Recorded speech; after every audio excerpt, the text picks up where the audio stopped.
Hey there friends, Dave Paulides, CanAm Missing Project, a copyrighted edition for a video channel.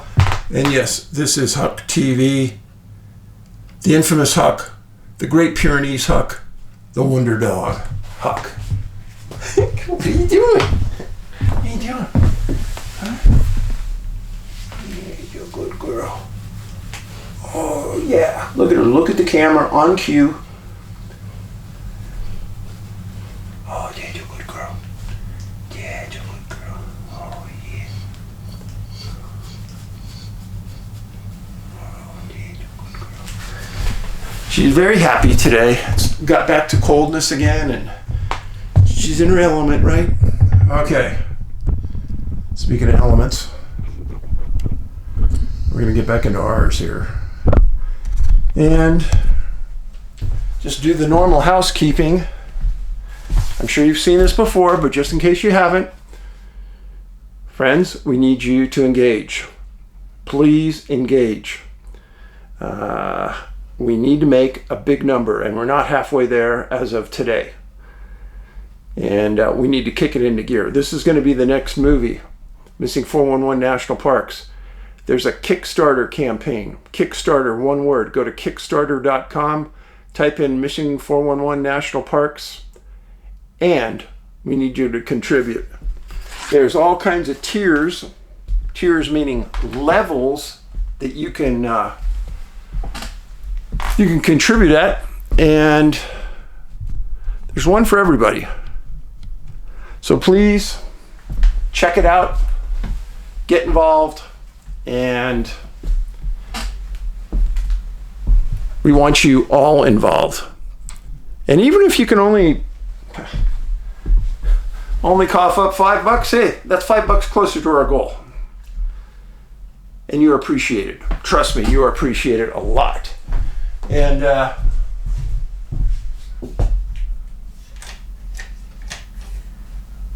wonder the lighting was a little bad in here. I didn't have all the lights on. That's better. So that's number one, Kickstarter. Number two, gather up events. Gather up, one word, gather up events. November 2025, we're going to do the Bigfoot Caribbean Cruise. Me, Meldrum, Mariah Mayor. And it's going to be a humdinger, folks. I'm telling you. So if you can make it, please do. And then our books. We still have a very small supply of these books in hardback. And all these are news articles from the last 250 years. And the hardback goes out signed by me. And you can get it at NA, like North America, nabigfootsearch.com. Go to the online store and you can get it.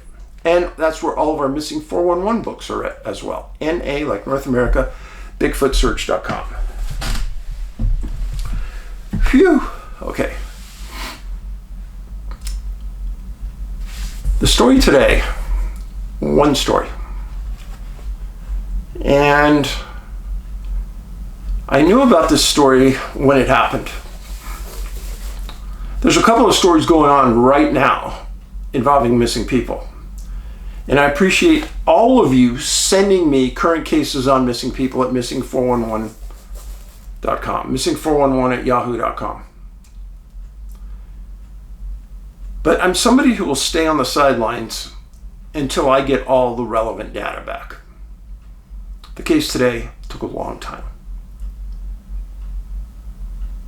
The cases that are ongoing right now, there are so many variables in them that I don't even like to talk about them. But this case today, one of the most unusual on the planet. And why is it one of the most unusual? Because of the two gentlemen involved. The experience and expertise level of these two guys is absolutely off the charts. Even as the National Park Service confused. And I'm going to admit to something. When I go into the woods, I like to think that I'm in that top 1% of people that have that flashing yellow light going on in the back of my head. I'm always looking, always paying attention. I like to think that I'm well equipped to handle anything out there. But after I did the research on this case, I was humbled. Honest to God, I was humbled. Why? I'm going to lay out this story for you.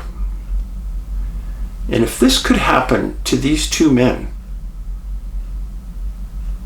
it could happen to anybody, at any time.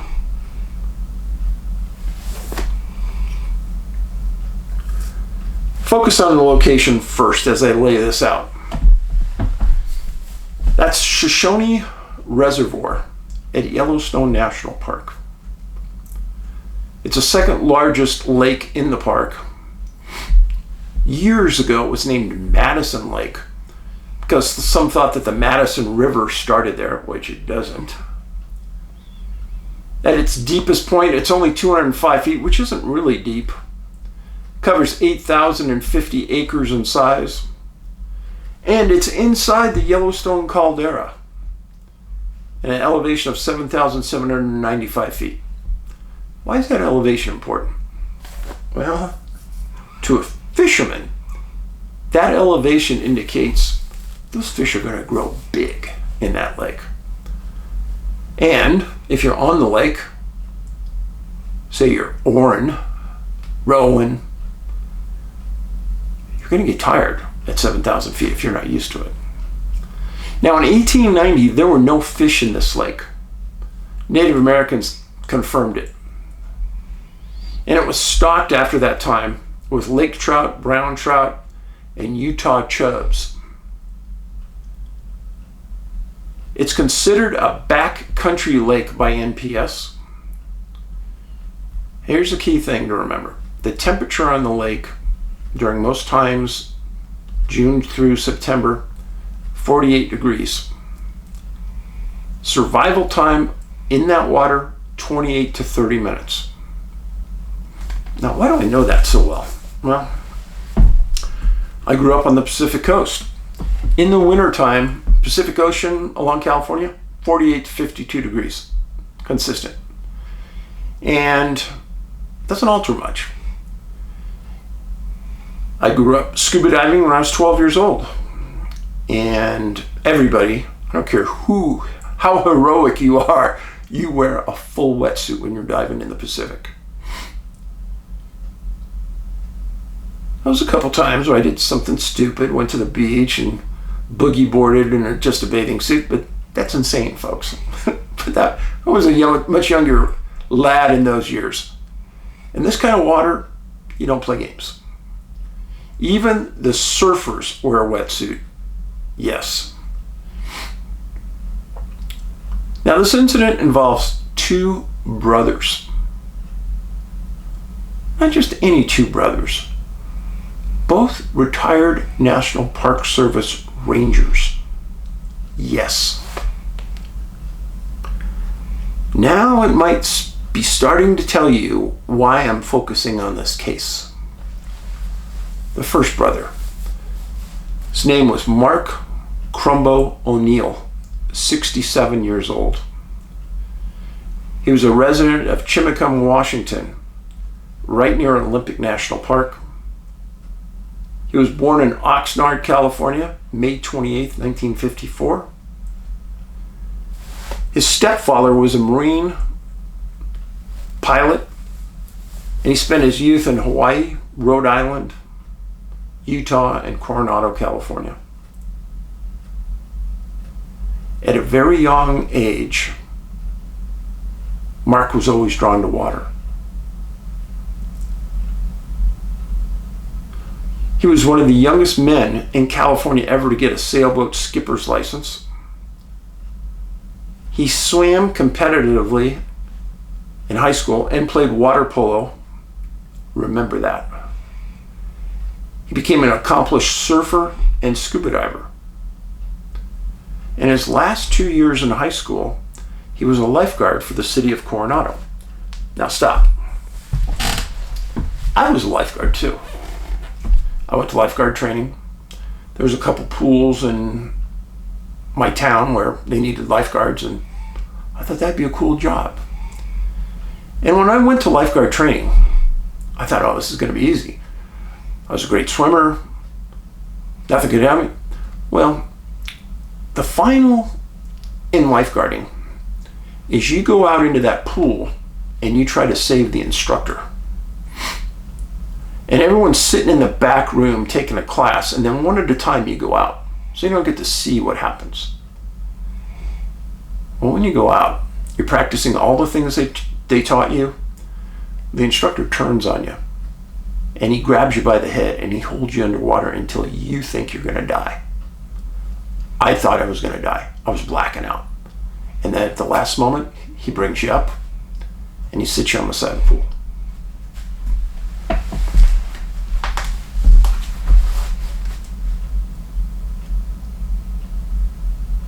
I'll never forget it, ever.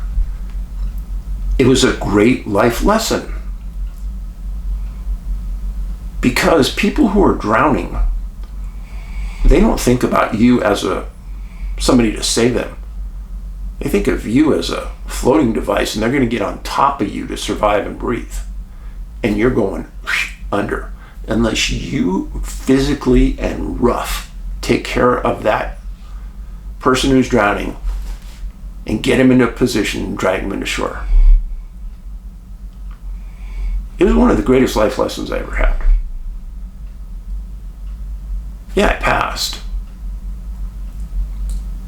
And for the good grace of God, I never had to save anybody in the water. But being a lifeguard, challenging. And for Mark to be a lifeguard for the city, that's monumental. He had to be really good. Well, after that, he spent 2 years in college, and he was going to Grossmont Junior College, playing water polo, swimming. And at that point, he was offered a full ride scholarship to play water polo at USC. Stop right there. One of the best water polo programs in the world. To play water polo, you don't have to be a good swimmer. You got to be a great swimmer. Think about it. And he refused. He didn't want to take the scholarship. So he went up to Montana, went to Montana State, went to school there, and he worked at a sheep ranch for 2 years. And then he ended up moving to Logan, Utah, and finally getting a degree from Utah State. And while he was going to Utah and getting his degree, he spent summers as a river guide. And later on, the National Park Service saw him and offered him a job as a seasonal river guide. Talk about a good job. For a young man, I don't know what could be better. I would have taken that job. And after he did that for a while, he took the test and got hired by the Border Patrol in Campo, California as an agent. And he went to the Federal Law Enforcement Training Center. He did that for 2 years.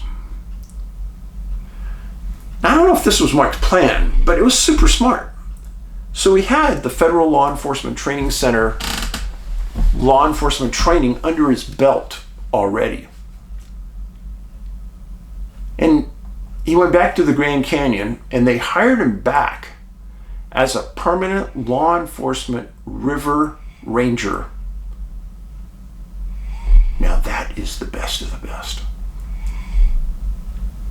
He later became chief ranger at Nez Perce National Historical Park in Idaho. In '96, his life changed.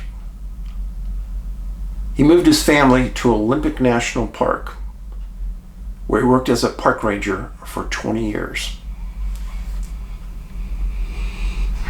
Went to the park 5 days a week, had stability in living in a community, No more craziness.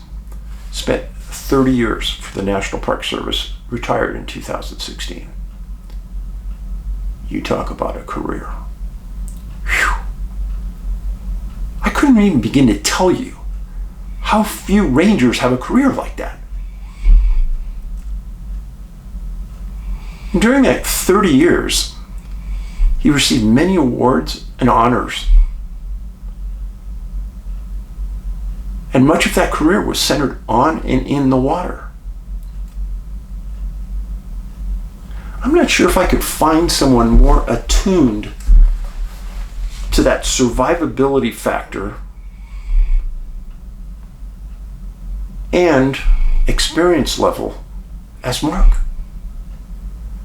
He's married, lived in Washington.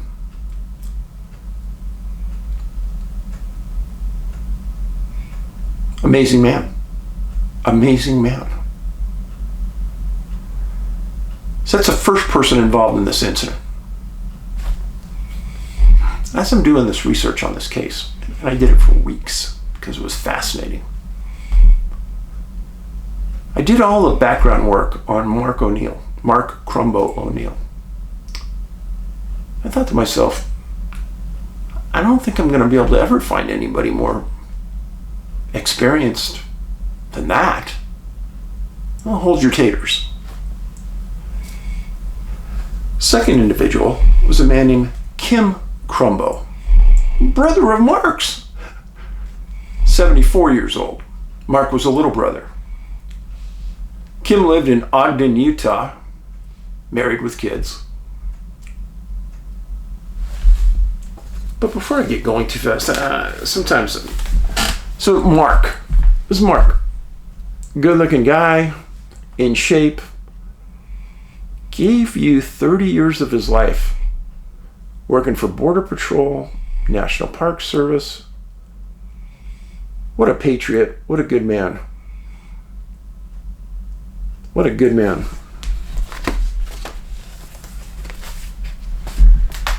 Well, Kim Crumbo, 74 years old. Now get this. Kim was a Navy SEAL from 67 to 71 and did 2 tours in Vietnam. Stop. Do you guys understand how much training it takes to be a Navy SEAL? You gotta be half fish. They do the training for the SEALs off the beach in San Diego. Yeah, that same beach that's got super cold water. And they make them sit in it, lay in it. These men really go through the ringer to be a SEAL. They gotta know how to survive in the water. It's amazing training. Amazing. Well, during those 2 deployments, he was awarded the Bronze Star. This is Kim. He was awarded the Bronze Star with Valor. He also received the Navy Commendation Medal. You talk about another patriot. Here's one right here. To be a SEAL, you got to be the best of the best.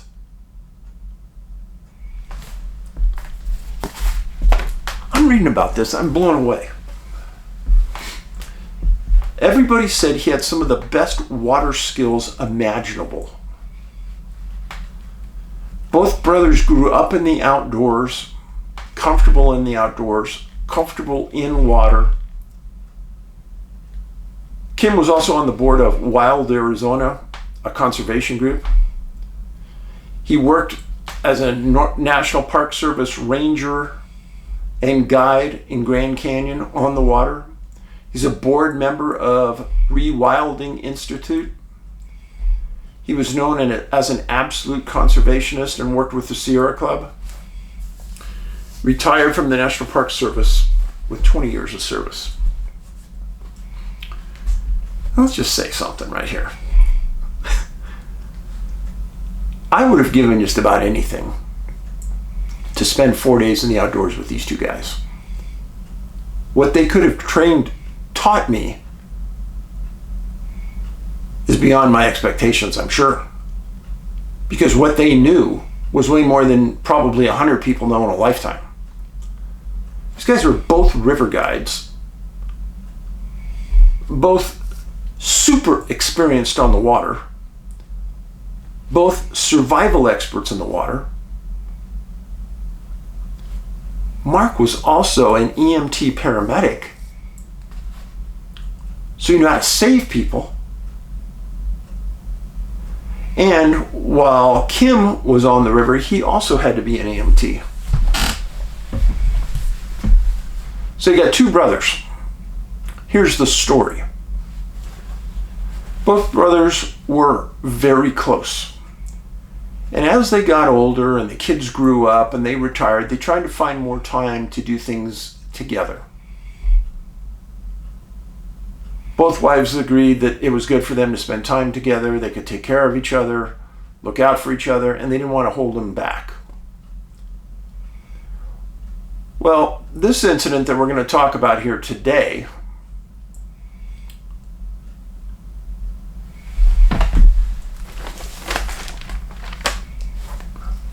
old taters happened September 12th, 2021. Not that long ago. September 12th, 2021. So in the years prior to that, Mark had taken upon himself to go to Yellowstone National Park, and he decided that he wanted to row around a lake.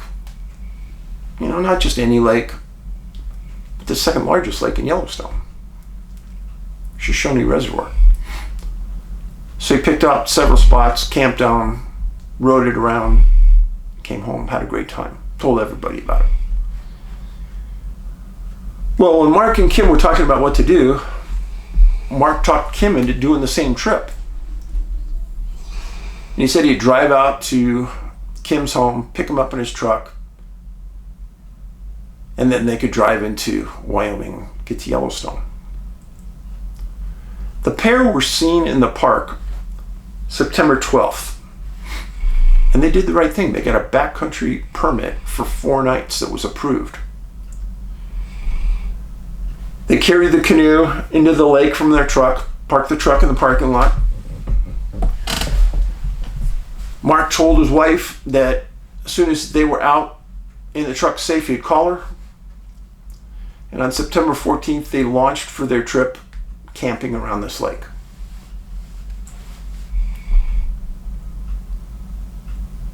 One thing I learned, when you promise somebody to call, you call. And why is that? Because I was a dad. And when I asked my son or daughter to call me after something risky, I always wanted that call right away, just like you would. So Mark was a conscientious guy. He said, for sure, I'll call you, honey. Well, September 18th, the pair should have been out. Oneill's wife, Karen, expected the call from Mark and didn't get it. But she was patient. She said, okay, I'll wait one more day. Each family had extensive, not even minimal, extensive contacts in the national park system and knew people at every park. They'd spent a lifetime there. Mark and Kim were known throughout the National Park Service for their vast knowledge of the wilderness and water. They were a breed apart. It's like they came from the same mold. September 19th, Karen called NPS, Yellowstone's communications center, and asked them to check the Shoshone Lake parking lot for Mark's truck. When somebody's missing in a national park, you want to get a hold of the communications center. Communications center dispatches for all park rangers and all law enforcement park rangers. They will get to it quickly. It may be a hard number to find, but when you finally get a hold of somebody there, you ask for the communications center. A very short time later, National Park Service law enforcement ranger confirms that Mark's truck was still there in the parking lot. And they were putting together a search right then and there. And you might think, it's kind of jumping the gun, isn't it? No. She'd already waited 12 hours, as I would have done, and I cast zero aspersions to Karen. She did the right thing.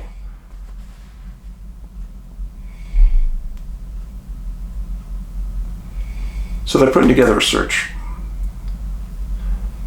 And they got people in a boat and some ground pounders, and they requested the National Park Service helicopter that was at Grand Teton National Park. So that first night before dark, they find a campsite, and they're almost positive that this is where the brothers camped. Well, they feel they got lucky there.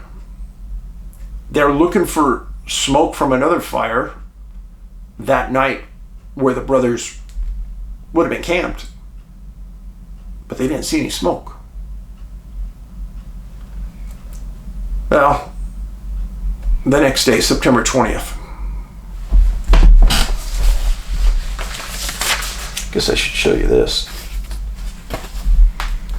This is Kim. Kim Crumbo, 74 years old, Navy SEAL. All right? Now this is Shoshone Lake. North, south, east, west. It's kind of long and skinny. This would be the south side, east side, north side. Continental Divide, the caldera. This is all in the park. Minuteman Geyser right there. Make sense?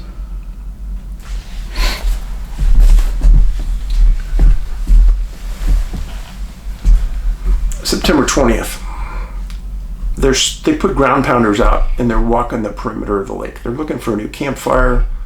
They're looking for something.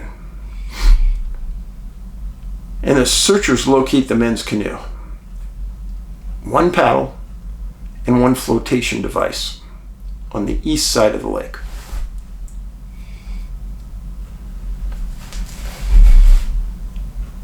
They keep walking. Also on that east side, it's sleeping, snoring. Yeah, it's her snoring. She finds Daddy very boring. So also on the east side, they locate Mark's body on the beach, deceased, wearing a life preserver. And at the time, they presumed he drowned.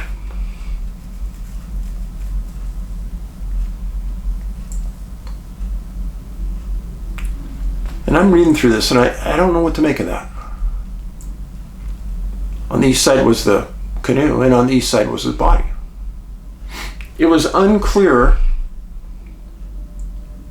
whether he died in the water and was washed up to shore, or whether he got out of the lake and made it up to the shores. It wasn't clear by anything I understood.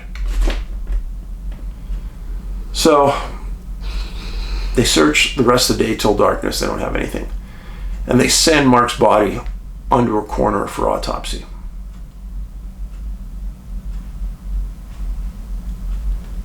So the person who's outstanding is Kim, the Navy SEAL. I'm being serious.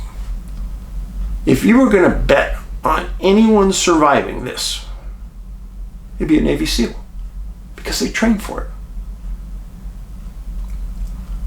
48-degree temperature. Kim had trained in that when he was younger. He was an expert in the water, and he knew how to survive.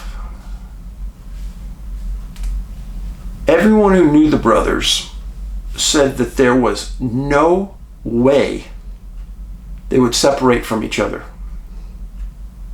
They would always stay to help each other. Always. I'm going to emphasize that again. Why is that important? Because the partner you pick to hike with has to have that same mentality. You don't leave your partner. September 22nd, helicopters, boats, ground searchers continued to cover the lake, the area around the lake. The original 4-day search was getting longer. So the campsite was on the south side of the lake. Mark was found on the east side with the canoe. When you read things about Shoshone Lake, there's articles that say it gets rough when it gets windy. But really, what does that matter?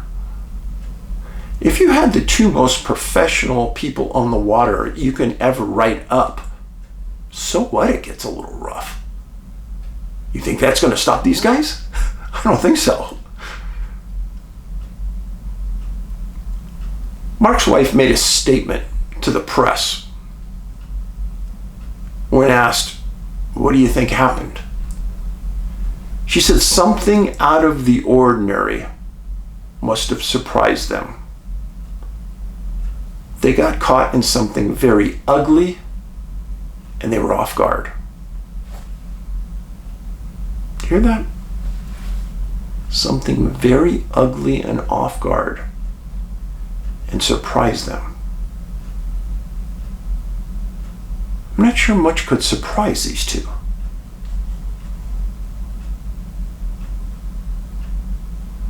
October 15th, the National Park Service, after 3 weeks of searching, stated that they were going to give up the search for Kim, the formal search, but they'd keep looking informally when they could. Mark's wife was interviewed again and said that if there was one thing Mark was known for, a stickler for safety.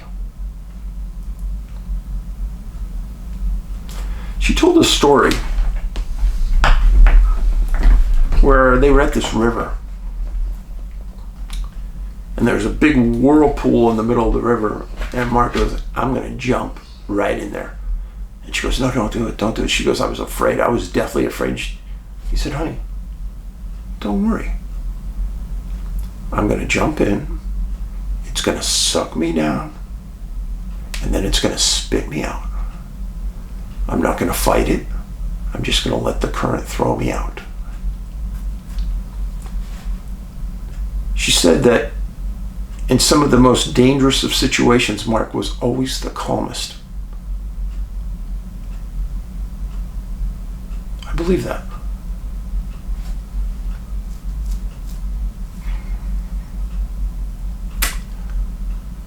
Mark's employment history showed that he was an EMT paramedic. Later, the National Park Service made a press release. It said that Mark died from hypothermia. Not drowning. Hypothermia. So the question I had was, did he die on the water?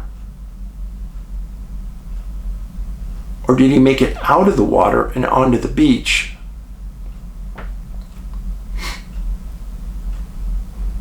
I don't know.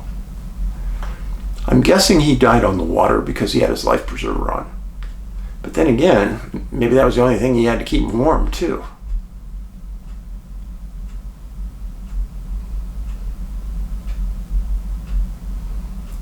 I've tried to think this through. What could have happened? I remember the words of Mark's wife. I take them seriously. Each man was an expert survivalist on the water, period. That's the part I just can't get through in my mind. Okay, let's just say that. And I'll say this right now. Nobody is better in the water surviving than a Navy SEAL, flat out. Okay? Looking at this lake, even if you were in the middle of the lake, which it's hard to believe they were for any reason, but let's say they were, The lake isn't that big that each of these guys, being expert swimmers, couldn't have made it to shore in 20 minutes. Remember what I told you about survivability on this lake? 48 degrees, 28 to 30 minutes, you survive. I say anywhere in the middle of that, anywhere in that lake, they could have made it to shore in 20 minutes.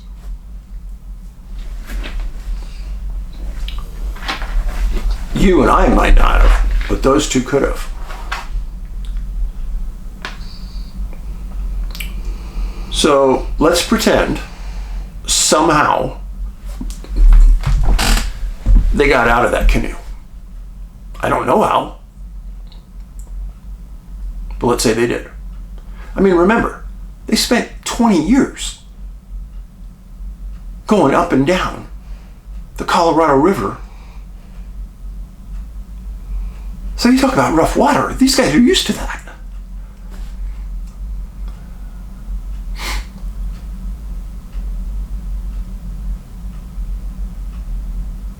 So if both got into the water,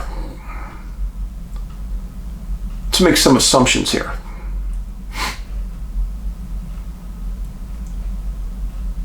Somehow or another, Mark got that flotation device, life preserver, on. Kim didn't, because that life preserver was found floating next to the canoe. So Mark had it on. Let's pretend that Kim somehow had a life event. Stroke, heart attack. I don't know. Got hit in the head by something, I don't know. But he was in that water, floating with no life jacket. Remember what I told you about? Everybody said this. Those brothers would not leave their brother. They would always stay together.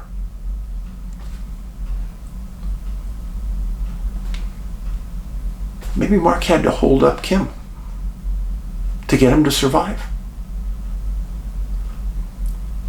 And then remember what I told you about? When you're pulling in somebody that's large, I'm 6'1", 200. If I had to pull in somebody that was bigger than me, I could do it, but damn, it would be tiring. If you're in the middle of the lake, that would be rough. I don't know if you could do it in 20 to 30 minutes. I really don't. And if Mark was the one pulling Kim in, maybe he stayed in the water too long. Maybe he had to break that 30-minute barrier, and hypothermia took them both. And they both died out there.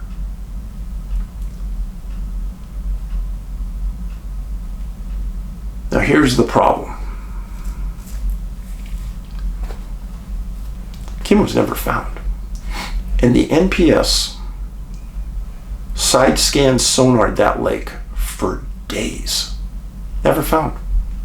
Never found. The lake's not that deep, 200 feet. He should have been found.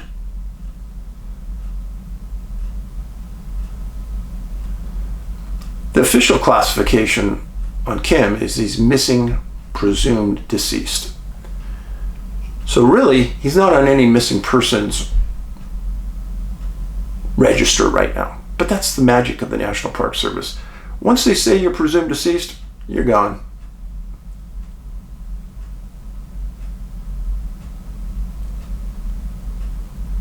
I never heard if they walked cadaver dogs around the perimeter of the lake. I think it's something you should have done if they didn't, but it was never mentioned. Remember the words of Mark's wife. Got caught in something very ugly. Something out of the ordinary. What could that be? These men had seen everything in a career. Both had partaken in many search and rescues.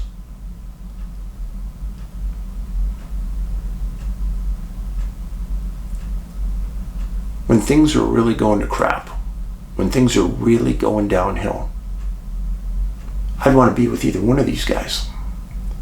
And they had each other, and they could make it. Unbelievable to me that each one of these guys didn't make it. The skill level is off the charts. I don't get it. The Park Service never came out and said that the weather conditions on the days that the men were gone was horrific. They never said it. I don't know if it was.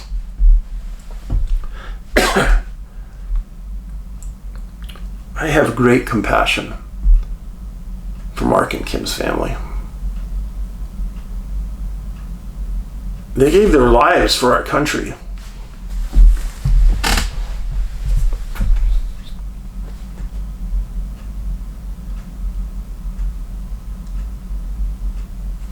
Case bothers me a lot.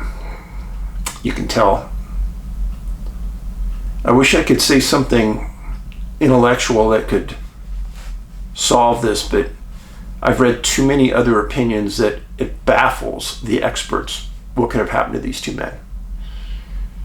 Since I'm not an expert, I'll stop there. I thank you for being here. What's the lesson to learn here, though? You cannot be over-prepared. You hear that? You think you're prepared enough? You think you have all that knowledge? You think that you have all this experience in life and that's going to save you? Obviously not.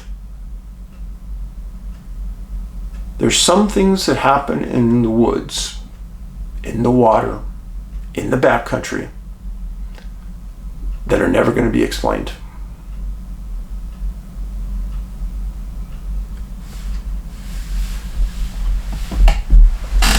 Be kind.